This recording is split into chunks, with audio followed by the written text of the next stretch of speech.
Hey everybody, it's Alyssa. Welcome back to my channel. Excuse the mess in the background. Haven't gone to the dumpster, so my boxes are everywhere and my hair is crazy. So I wear headbands like every day now because my hair doesn't lay down.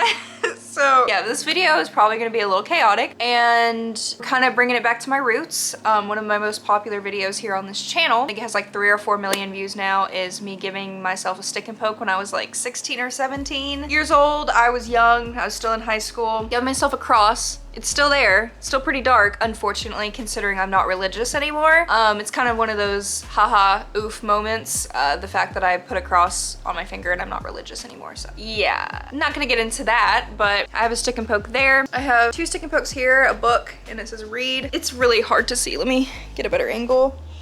I've had these all for like 3 or 4 years now. I have a moon and a sun on my foot right here. I have like a little stem on my knee, like a flower stem. And I think that's all my stick and pokes. I don't know. I can't really keep up with all my tattoos anymore. So I haven't done one in a really long time, mainly just because I had money to get professional real tattoos, which I recommend doing, of course, other than stick and pokes. But my next tattoo that I want is gonna be like $1,000. Your girl doesn't have $1,000 tattoo money right now. So I'm gonna do a stick and poke because this is a tattoo that I've wanted for a while. Don't really want to pay to go to a professional studio, mainly because I just don't want to. That's literally the only reason why. I want to say a little disclaimer before I go into everything is that I obviously recommend going to a professional. They know what they're doing, they're licensed, they're professionals. They most likely will not give you an infection. You can easily get an infection from doing a tattoo at home. Be smart and, you know, do a professional tattoo if you can, of course. Do what you want. I'm not here to tell you what you should and shouldn't do with your body, to be honest. But this is a disclaimer that I am not responsible for you effing up your body. Thanks. So I have a box full of things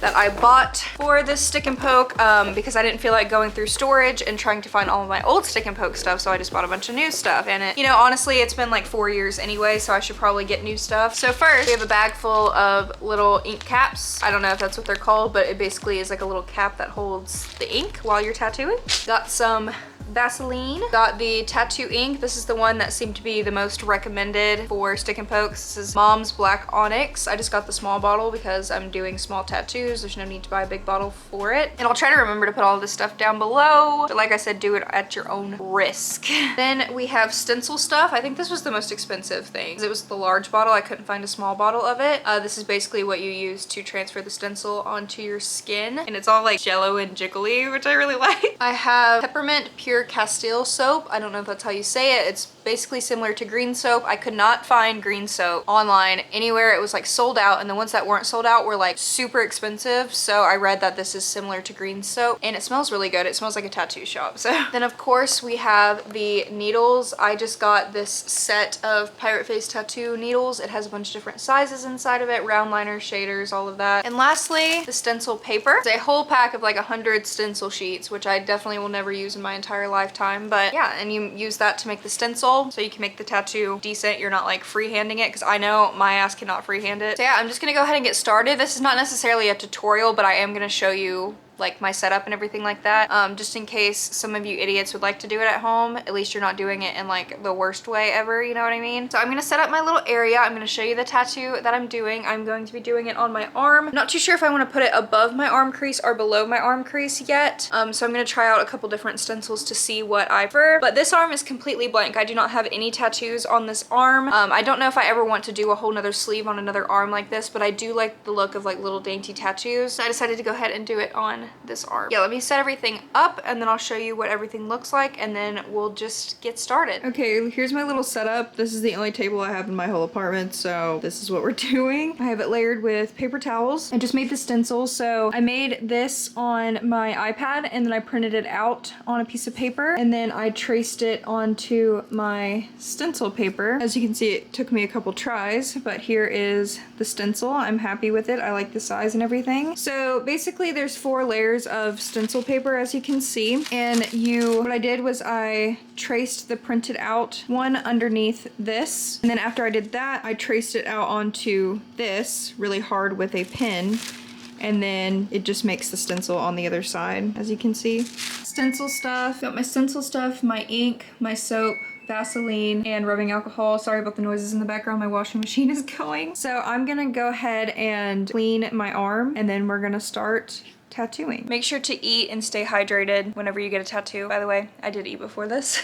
So I'm doing it on my arm right here because eventually I want to have like an iconic Studio Ghibli character, so I'll have like No Face here and then maybe Totoro and then like Gigi or something like that, and I think it'll look cute like right here. I'm not wearing gloves because, to be honest, I don't like wearing gloves. I never wear gloves with my tattoos or piercings. Like I said, don't follow me. This is not a tutorial. I'm just showing you what I'm doing.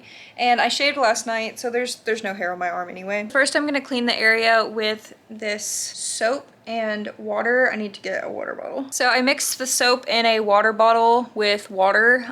From what I understand, you're not supposed to put like the pure soap on your arm. I could be wrong though, but I mixed some of the soap with water in here. So I'm just going to clean the area. Smells like a tattoo shop. Makes me miss having tattoos. And I'm also going to use rubbing alcohol just because I want to be extra safe. All right, so after cleaning, hopefully you guys can see, I'm sorry if the angle and everything is bad. I'm going to put the stencil stuff on my arm. I'm literally gonna put the tiniest bit. From what I understand, you can also just use like gel deodorant. So I'm literally just gonna put like the tiniest amount. I'm just gonna rub it. So from what I understand, you need a very, very thin layer of this stuff. If you have too much, it's gonna get like really smudgy.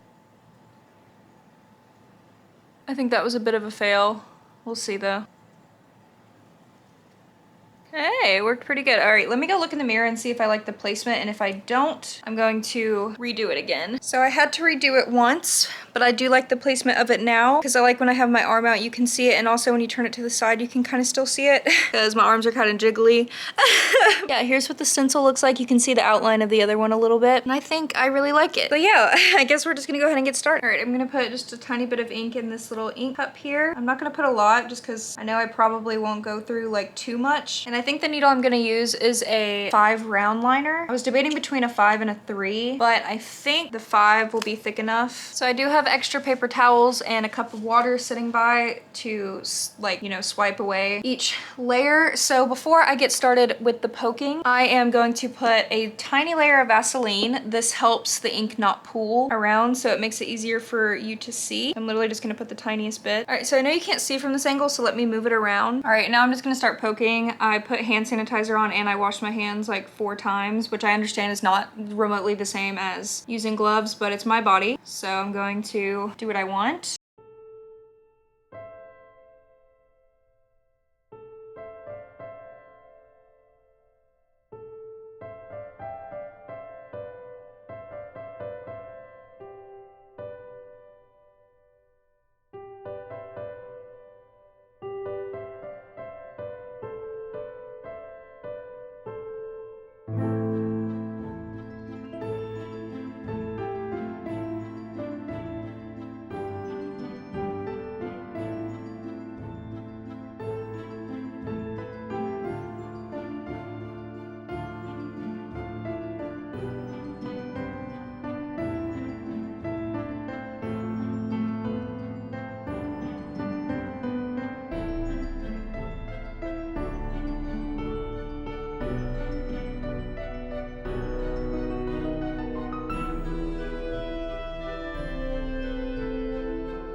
Okay, like 4 hours later, and I also have ink on my face. Oh, I just made it worse. Ink on my face. I have finished, at least for today. I'm going to let it heal, and then I'm probably gonna go over it again with some more layers to darken it up, but I'm honestly tired poking my arm. It didn't hurt at all. It doesn't. Your arm kind of goes numb, or the area that you're tattooing kind of goes numb and you don't really feel it anymore. So yeah, here is what it looks like. I put some Vaseline over it so it's a little shiny. And you can obviously see individual pokes, but that's what I like about stick and poke tattoos, is that you can see the little pokes. And I think it's really cute, especially from far away. My arm's a little swollen, of course, from it being stabbed like tons of times, but oh my gosh, I love it. And you know how cute it would be if I add like other characters, I think? It's just adorable. So yeah, I'm going to just do my normal aftercare. I'm gonna wrap it up probably with some like saran wrap for like an hour or two. And then I'll just take it off and keep it clean and everything like that, like normal tattoos are. I really like it though. I think it's really cute and I like the placement and everything like that. So yeah, sorry I didn't film too much of the actual like poking. The lighting was really bad because it's been raining and it was just kind of hard to get an angle because this is such an awkward angle. So I hope you guys could see enough of it. I used a 5 round liner for the outside area, and then the little details in the face I used a 3. And yeah, I really like it. I think it's really cute. So I hope you guys enjoyed this video. If you want any more stick and poke videos, definitely let me know. Make sure to check out my Patreon down below. They saw the picture of my tattoo before anybody else did because you get exclusive behind the scenes content and videos on my Patreon. So I will have that down below. I also have my other channels and all of my social medias down below as well. But I hope you guys enjoyed and I'll see you next time. Bye guys!